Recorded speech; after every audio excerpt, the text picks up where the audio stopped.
Brian, with omega-3 fish oil, the useful promise is not a vague heart glow. People want to know whether triglycerides, inflammation tone, or not eating fish changes a real marker. The useful answer is benefit first. Omega-3s are essential fats, and EPA DHA fish oil has the clearest supplement signal around triglyceride lowering, while broad heart, mood, joint, and brain claims require tighter evidence tiers. We will explain what the body is doing, which benefits are most plausible, and then where the boundary sits. First, follow the substance after it enters the body.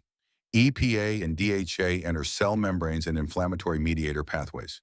This is the first reason the supplement is more than a label on a bottle. Then ask what changes downstream. Prescription-strength omega-3 products can lower high triglycerides under medical care. This is where the benefit becomes something you can measure, feel, or track. Context is the switch that changes the answer. Food fish, prescription products, and retail supplements should not be treated as identical. The same supplement can be helpful, irrelevant, or too strong depending on that context. The most useful benefit pathway for omega-3 fish oil starts with triglycerides. EPA and DHA enter cell membranes and inflammatory mediator pathways. That is more concrete than promising general heart magic. The second benefit to understand is this. Dietary fish patterns and supplement capsules answer different questions. That matters because prescription-strength omega-3 products can lower high triglycerides under medical care. This connects omega-3 fish oil to a real body pathway, not just a marketing word. The third benefit to understand is this. Some inflammatory and brain claims are biologically plausible, but outcome-specific. That matters because food fish, prescription products, and retail supplements should not be treated as identical. This connects omega-3 fish oil to a real body pathway, not just a marketing word.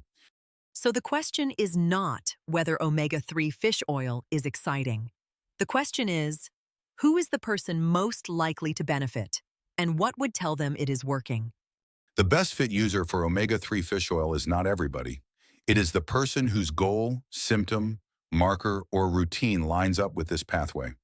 Triglyceride marker improvement is the strongest practical signal.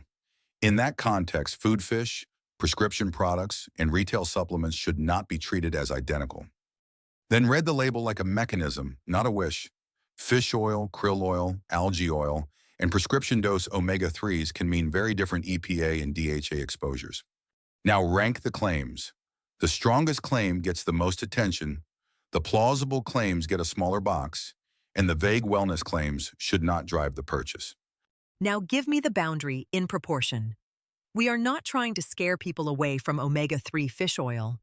We are trying to keep the useful benefit from being used in the wrong context. The boundary is dose and context. High doses can increase bleeding risk and interact with anticoagulants or surgery planning. Atrial fibrillation signals and product quality make clinician context important for higher dose use. That does not erase the triglyceride benefit, it keeps it matched to the right person. The simple tracking plan is positive and practical. Choose one target benefit, decide what would improve, watch for the main boundary, and stop if people with fish allergy or complex medication lists should ask before supplementing.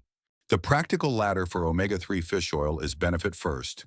Name the benefit, understand the pathway, match the person, choose the right form, track the outcome, and keep the boundary visible. So the fair summary is not negative. Omega-3 fish oil may be useful when the target is specific, the pathway makes sense, and the person can actually track the benefit. Exactly. The body ladder rule for omega-3 fish oil is simple. Explain the benefit deeply, respect the boundary, and make the decision useful.